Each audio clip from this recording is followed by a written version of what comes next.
l'humanité. L'image d'un état unifié est l'incarnation de la parole de Dieu dans la matière, en la verbalisant. C'est parce que nous pratiquons les principes et lois divines et universelles que nous atteignons cet état.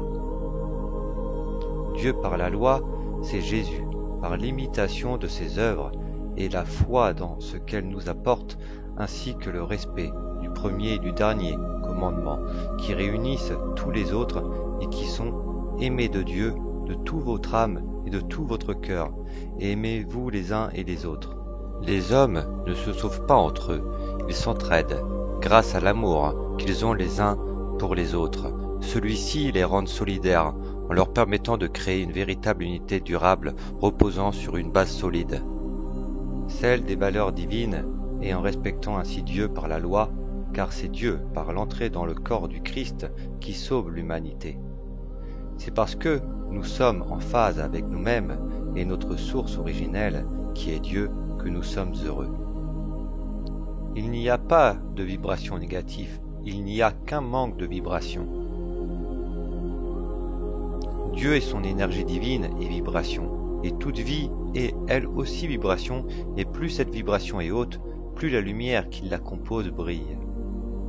Le diable est comme l'énergie négative, une idée reçue, les deux n'existent pas, et ne sont que le fait de ceux qui font le mal, en insérant dans l'esprit de ceux qui y croient un mal-être provoquant un manque de vibration. Chaque vie est vibration, et sans vibration c'est la mort, car dès l'instant où nous sommes vivants, nous vibrons. Nous sommes par conséquent le fruit de l'extension de Dieu et de sa lumière, de vibration, et c'est parce que nous vibrons de plus en plus fort que nous attirons son énergie divine.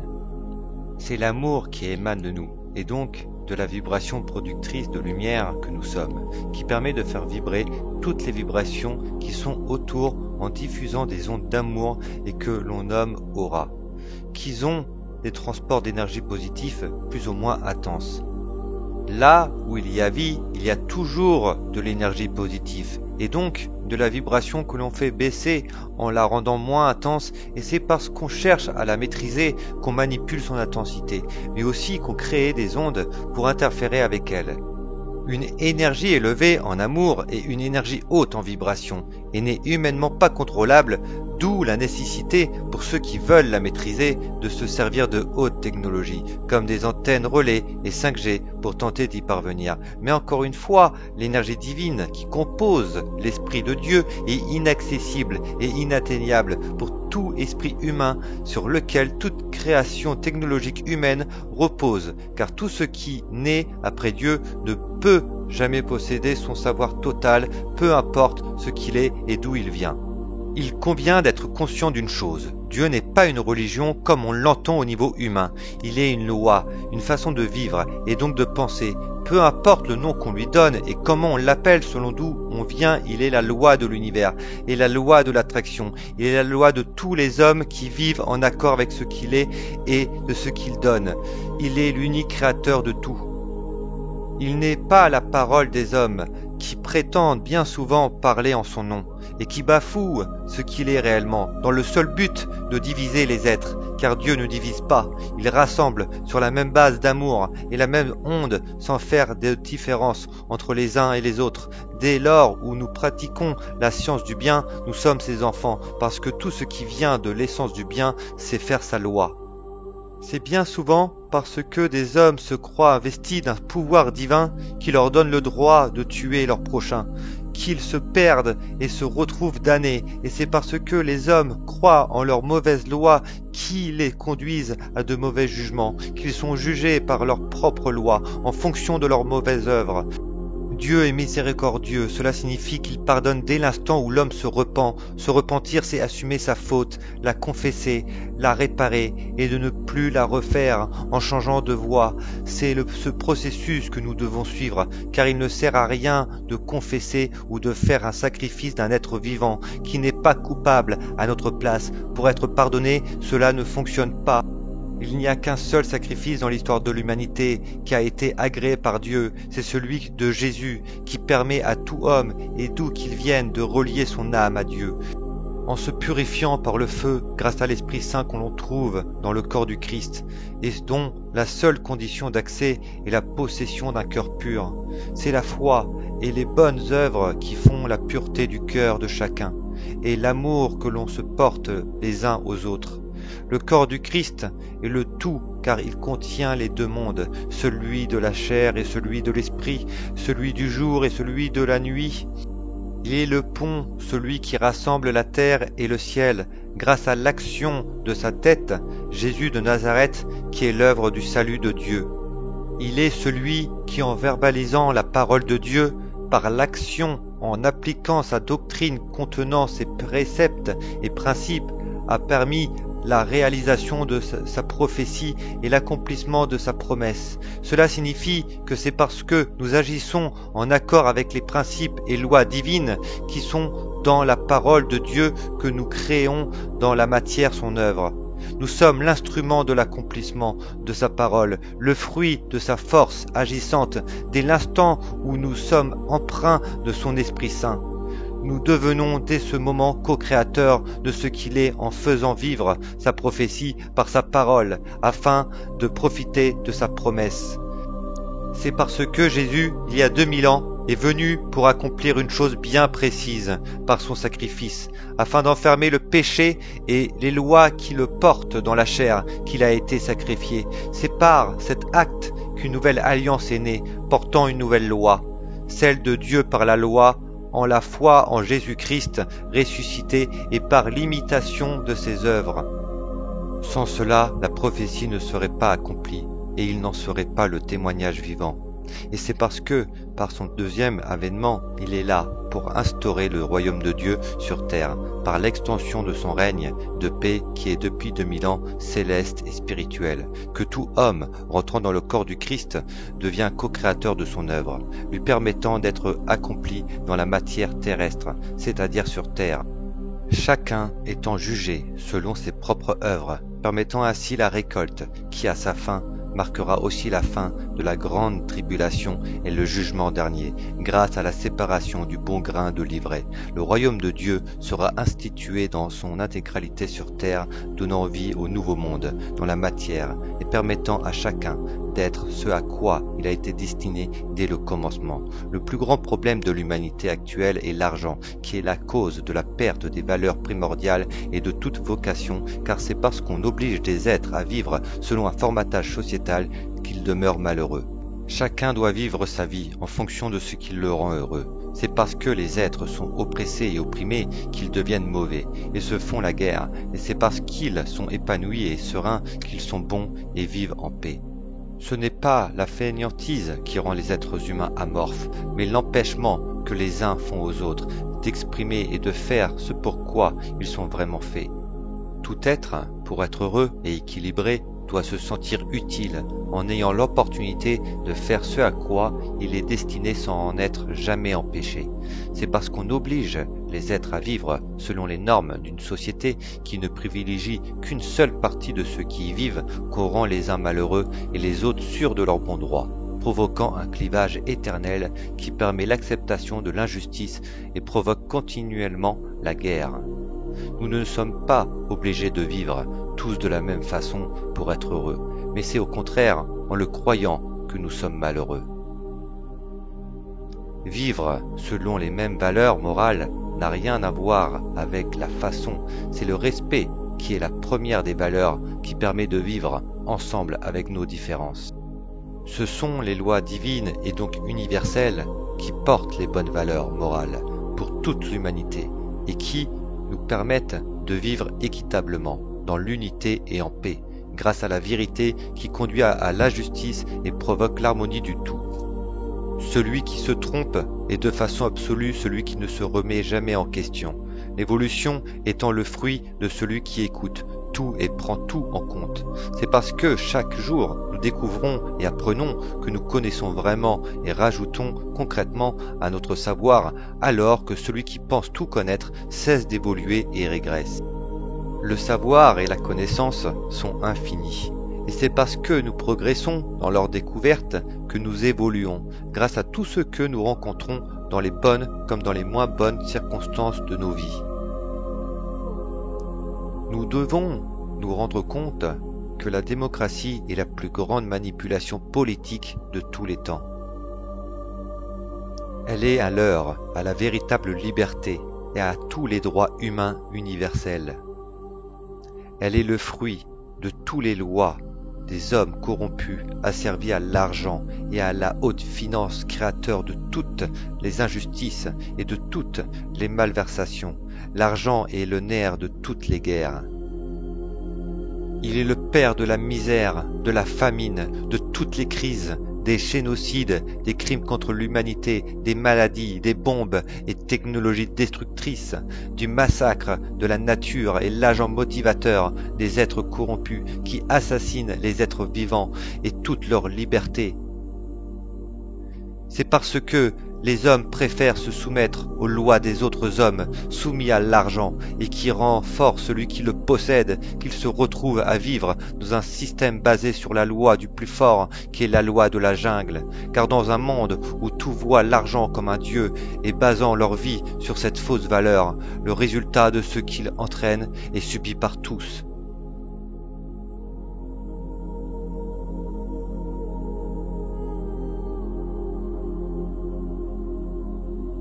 Dans ce système politique d'esclaves de l'argent, il n'existe aucune liberté, même pour celui qui en possède. La peur de le perdre l'empêchant d'être libre. Il en est l'esclave. C'est l'argent qui fait les chaînes de l'être humain.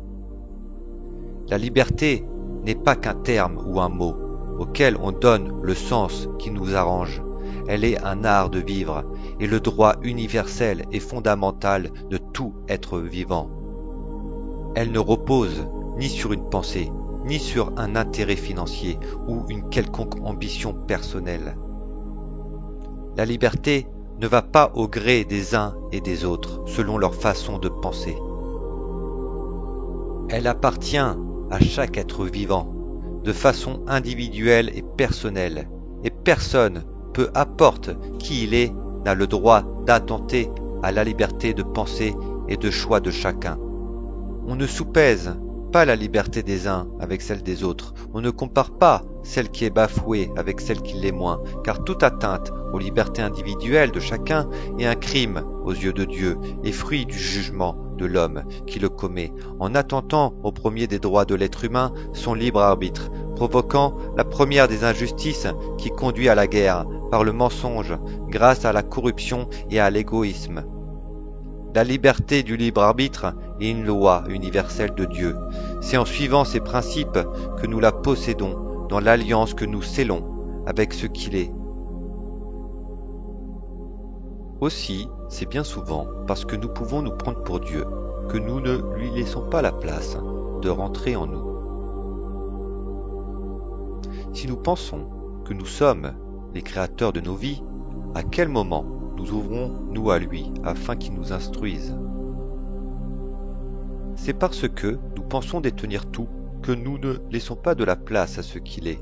Et quand, en agissant ainsi, nous nous perdons, nous l'accusons de ne pas avoir été à nos côtés, alors que nous sommes seuls responsables d'être partis en lui fermant la porte de notre cœur. Car celui qui ne croit qu'en lui vit selon ses propres valeurs, et celui qui croit en Dieu vit selon les valeurs divines, et c'est en fonction des valeurs que nous portons que nous récoltons ce que nous semons.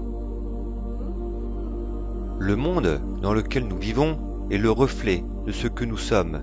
Comme la pyramide n'est pas le symbole du mal, mais le symbole du schéma, de tout système de choses.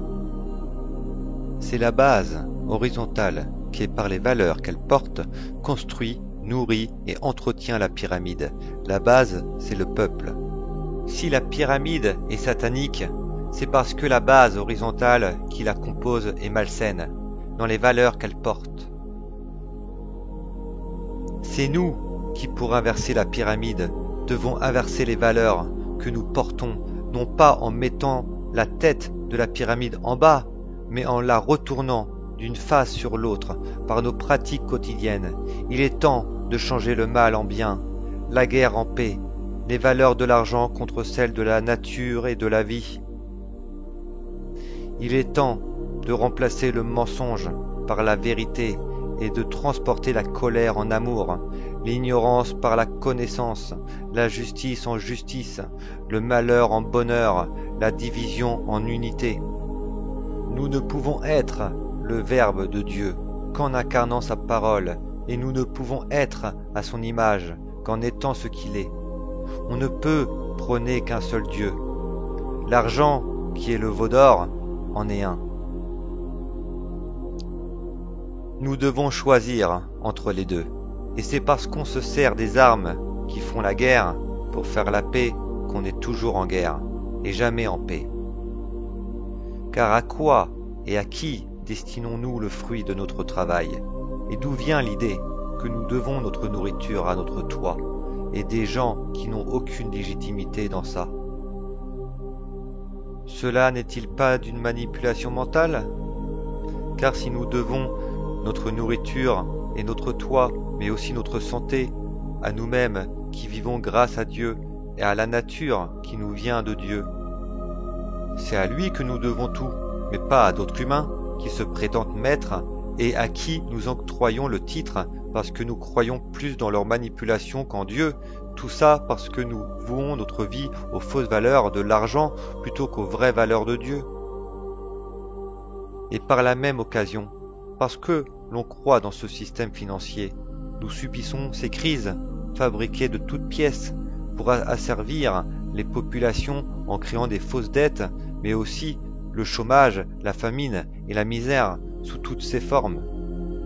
C'est là encore notre adhésion aux fausses valeurs qui nous font consentir et accepter ce que nous vivons à cause de la manipulation mentale à laquelle nous sommes soumis, nous gardant sous pression et dépendant de l'oppresseur qui, nous faisant perdre l'essentiel, nous empêche de puiser et de nous tourner vers l'essence du ciel. C'est parce que nous vouons nos vies au veau d'or, qu'est l'argent, que nous en subissons sa loi. Que nous apporte réellement la loi de Dieu dans le bonheur éternel qu'il nous promet? Au fond, qu'est-ce qui nous rend heureux, si ce n'est que nous réalisons nos rêves? Mais comment rêve-t-on dans un monde qui nous a éteint tous les rêves? Tout simplement parce que nous sommes faits pour bâtir, pour construire dans le bien fondé tout un nouveau monde, et que c'est grâce au savoir-faire des anciens que nous y parvenons. Ce sont eux, en nous transmettant leur art, qui nous donnent l'envie de faire telle ou telle chose. C'est parce que nous avons un exemple qui nous plaît, que nous avons envie de le reproduire, en rajoutant notre propre touche pour l'améliorer à notre façon. Peu importe de quoi il s'agit, c'est toujours quelque chose que l'on a vu qui nous a fourni notre propre idée.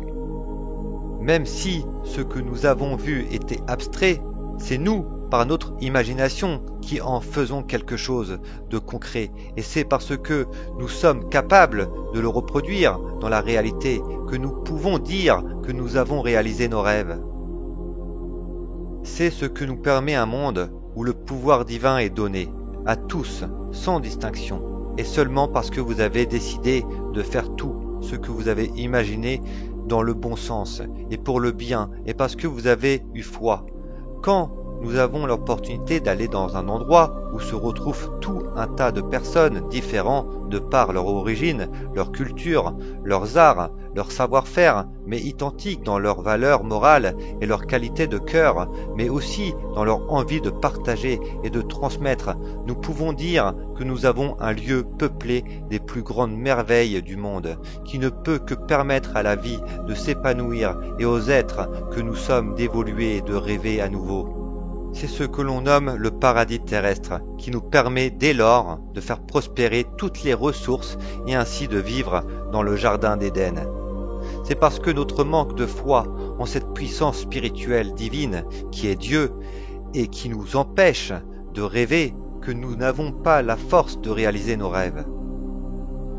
C'est parce que nous serons capables de croire que nous ferons le nouveau monde qui existe déjà de façon spirituelle et céleste.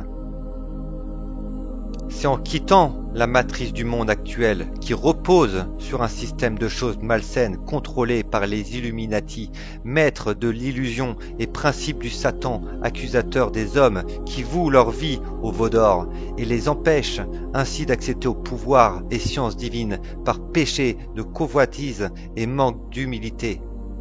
C'est en entrant dans le corps du Christ, parce qu'on possède la foi et l'amour porteur de bonnes œuvres, que l'on en devient membre, permettant ainsi au règne de paix et de lumière qui est en lui de se concrétiser dans la matière. C'est parce qu'on permet à ce qui est spirituel d'être incarné dans la matière que nous devenons par l'extension du Christ que nous sommes les bâtisseurs du nouveau monde sur la terre grâce à Jésus, porteur et possesseur des savoirs divins, car être son corps, c'est savoir écouter et croire en sa tête. Il est temps de bâtir dans le bon sens et le bien fondé, et c'est grâce aux valeurs divines que nous y parvenons. La lumière de vérité mène à la paix et au véritable bonheur du tout. C'est parce que nous vivons en harmonie et en osmose que nous y arrivons. Dieu est amour, parce que c'est l'amour qui crée la vie, et c'est parce que nous sommes capables de faire pareil que nous devenons ses enfants de lumière et les enfants de sa promesse. L'Antichrist est le principe qui nie le Christ en ne reconnaissant pas Jésus-Christ ressuscité. La marque de la bête est l'argent, et tout le système financier porté par les richesses, or et argent, c'est parce qu'on voue sa vie à l'argent et au veau d'or, qui est la bête, qu'on reçoit sa marque.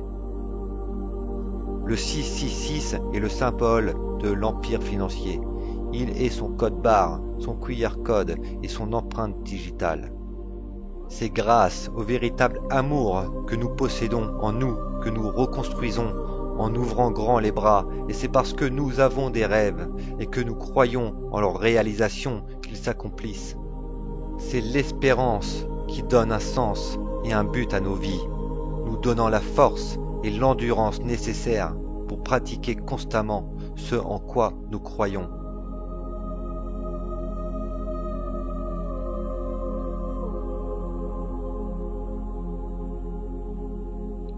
Dieu, la loi de l'univers.